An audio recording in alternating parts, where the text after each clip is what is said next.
வணக்கம், வாழ்க வளமுடன். நல்லதா 4 விஷயங்கள். நம்பர் 1, பணத்தை எப்பவுமே நம்ம நேசிக்கணும். பணத்தை தூக்கி எறியக்கூடாது. யாருக்கிட்டையாவது நீங்கள் கடனே கொடுத்தீங்கனாலும் பணத்தை கொடுக்கறதுக்குன்னு ஒரு முறை இருக்குது. அது மாதிரி கொடுத்து அது மாதிரி வாங்கிக்கணும். ஒருத்தர் உங்களுக்கு பணம் கொடுக்கலன்னா அவங்கள விடியகாலம் 4:30 மணிக்கு, விடியற்காலை 4 வரை, அதாவது 4:30 மணிலேருந்து 5:24க்குள்ளார, இது பிரம்ம முகூர்த்தம்னு சொல்லுவாங்க. அந்த நேரத்தில் எழுந்திரிச்சு உட்காந்து உங்களுடைய பணத்தை அவங்க கொடுத்துட்டதா நினச்சி அவங்களுக்கு ரொம்ப நன்றி, அவங்க வாழ்க்கையில் ரொம்ப நல்லா இருக்கணும், எல்லாருமே, அதாவது நான் என்கிட்ட கடன் வாங்குற அத்தனை பேர் நல்லா இருக்கணும், அந்த பணத்தை அவங்க எனக்கு திருப்பி கொடுத்துட்டாங்க, அதாவது கொடுக்கலனா கூட நீங்கள் பிரபஞ்சக்கிட்ட சொல்லும்போது கொடுத்துட்டாங்க, எனக்கு மிக்க நன்றி அப்படின்னு சொல்லி நீங்கள் ஒரு பிரார்த்தனை பண்ணிக்கணும். அப்படி பிரார்த்தனை பண்ணக்குள்ள இப்போ இதெல்லாம் நடக்குமா, என்னன்னா காசே கொடுக்காம காசு கொடுத்துட்டு தான் நினச்சிட்டு சொல்கிறீங்களே, நியாயமா, இது எப்படி நடக்கும் அப்படின்னு சொல்கிறீங்க. ஆக்சுவலி ஒரு 30 வருஷத்துக்கு முன்னாடி 30 கிலோமீட்டருக்கு அந்தாண்ட இருக்கிறவங்களால உங்கள்கிட்ட ஃபோனில் பேச முடியும்னு நீங்கள் சொல்லியிருந்தா இதே தான் சொல்லியிருப்பீங்க, நம்பவே மாட்டீங்க. எத்தனை விஞ்ஞான வளர்ச்சி தெரியுங்களா? இது அந்த காலத்துலேருந்து இந்த காலம் வரைக்கும் இருக்குது. இதுக்கு பேர் தான் ஞான திருஷ்டின்னு சொல்லுவாங்க.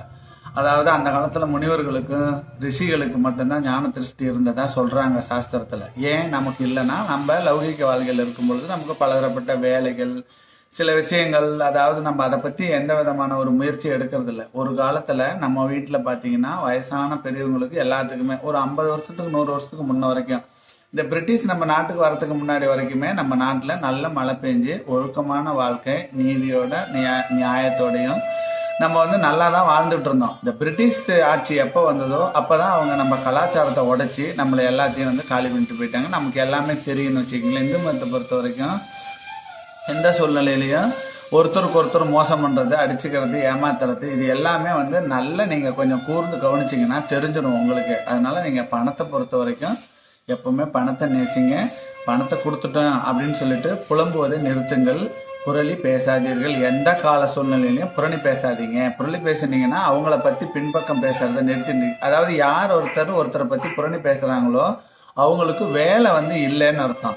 வேலை இல்லாத 10 நபர்கள் பேசும் பேச்சை நீங்கள் பொருட்படுத்தாதீங்க எந்த கால சூழ்நிலையிலையும். இப்போ நீதியோட நியாயத்தோட நான் இருக்கிறேன், அப்போ என்னை சுற்றி இருக்கிறவங்க யாருமே இருக்கல. ஸோ வேணாம். அகம் பிரம்மாஸ்மின்னு சொல்லியிருக்காங்க இந்துல, நம்ம மதத்தில்.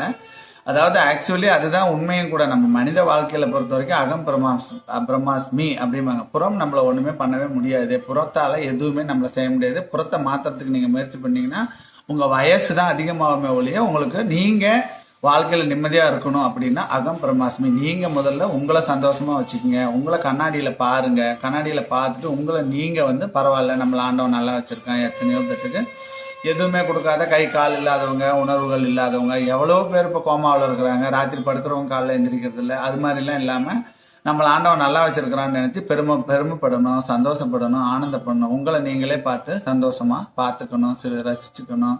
அப்போ தான் வாழ்க்கையில் உங்களை மற்றவங்க ரசிப்பாங்க. நீங்கள் எப்படி இருக்கணும் அப்படின்னு நினைக்கிறத மற்றவங்க உங்களுக்கு எப்படி இருக்கணும்னு நினைக்கிறீங்களோ அதே போல் நீங்கள் எல்லாருக்கும் இருங்க. வாழ்க்கையில் நீங்கள் ஜெயிக்கணும்னா பணத்தை நோக்கி போகணும். உங்கள் வாழ்க்கை மிகப்பெரிய வெற்றி அடையணும். பணம் உங்களை நோக்கி வரணும் அப்படின்னா நம்ம பணத்தை நோக்கி போக வேண்டிய அவசியமே இல்லை. ஆட்டிடியூட், நம்ம பழக்க வழக்கங்களை நீங்கள் மாற்றிக்கிட்டீங்கன்னா வாழ்க்கையில் எந்த சூழ்நிலையிலையும் உங்கள் பழக்கங்கள் நன்றாக இருக்கும் பொழுது பணம் உங்களை தேடி வரும். எப்பொழுதுமே இந்த 63 நாயன்மார்கள் வரலாறு படித்து பார்த்தீங்கன்னா உங்களுக்கு தெளிவாக தெரியும்.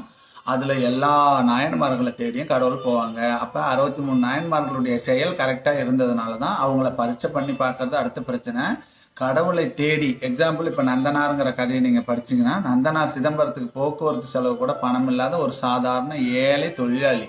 ஒரு பண்ணையில் ஏழை தொழிலாளியாக இருப்பார். அவ்வளோதான். 10 ஆளுங்களை வச்சு வேலை வாங்குகிற ஒரு தலையாரியாக இருப்பார். ஸோ அதனால் அவருக்காக கடவுளை இறங்கி சிதம்பரத்துலேருந்து நடராஜர் அங்கே கிட்டத்தட்ட பார்த்தீங்கன்னா 100 வேலி 70 வேலி நிலத்தை பயிர் பண்ணி இது பண்ணி ஒரு தரிசனம் கொடுத்துட்டு போவாங்க. அது மாதிரி ஞானம் கொடுக்கறதுக்கு கடவுள் நம்மளை தேடி வரணும்னா நம்ம அதுக்கு தயாராக இருக்கணும். நம்மளுடைய எண்ணங்கள், செயல், வாக்கு, சொல், இது 4ம் ஒரே நிலையில் வச்சு வாழ்க்கையில் எப்போவுமே இந்த உலகத்தில் உள்ள எல்லா உயிர்களும் இன்புற்று வாழ்கன்னு நினச்சி எந்த உயிர்களுக்கும் தீங்கு விளைவிக்காமல் நீங்கள் இருந்தீங்கன்னா இறைவன் உங்களை தேடி ஏன் வரமாட்டார்? நிச்சயமாக வருவார். இறைவன் உங்களை தேடி வரணும்னா இறைவனே வந்ததுக்கப்புறம் பணம் என்ன? பணமும் அவன் கூட வந்துடாதா? ஸோ பணம், நிம்மதி, ஆனந்தம், சந்தோஷம், இது எல்லாம் வேணும்னா நீங்கள் உங்கள் பழக்க வழக்கங்களை மாற்றிக்கணும். புரணி பேசக்கூடாது, பணத்தை தூக்கி எறியக்கூடாது, கோபப்படக்கூடாது, சத்தமாக பேசக்கூடாது. சத்தமாக பேசினா பணம் உங்களை விட்டு போயிடும். ஸோ இது ரொம்ப முக்கியமான வாழ்க்கை விதிகள். இது எப்படின்னு பார்த்தீங்கன்னா, வடகிழக்கில் இருக்கிறவங்களுடைய ஒரு வீட்டில் வடகிழக்கு தப்பாக இருந்தால் அந்த வீட்டோட தலைவர் எடுக்கிற முடிவு தப்பாக இருக்கும். தென்கிழக்கு தப்பாக இருந்தால் அந்த வீட்டோட குடும்ப தலைவி எடுக்கிற முடிவுகள் மனம் பாதிக்கப்பட்ட நிலையில் எடுப்பாங்க. ஸோ அது தப்பாக இருக்கும். தென்மேற்கு தப்பாக இருந்தால் அந்த வீட்டுக்கு பணமே வரவே வராது. தென்மேற்கு தான் பணம் வைக்கும் இடம், குபேர மூலைன்னு சொல்கிற தென்மேற்கு மூலை தவறாக இருந்தால் அந்த வீட்டுக்கு பணம் வரவே வராது. ஆனால் வாயு மூலையான வடமேற்கு மூலை சரியாக இல்லைன்னா நம்ம கௌரவம் போயிடும். வாழ்க்கையில் எப்போவுமே கொடுக்கல் வாங்கல், பணம், அந்த வார்த்தைகள், கௌரவம், மானம், மரியாதை இது எல்லாமே வடமேற்கான வாயு மூலையில் தான் இருக்குது. ஸோ இந்த 4 மூலையை சரியாக வாழ்க்கையில் அமைத்து உங்களுடைய வாழ்க்கையை சரியாக வைத்துக்கொள்ள என்னுடைய அன்பான வாழ்த்துக்கள். வாழ்க வளமுடன். வாழ்த்துக்கள் நண்பர்களே.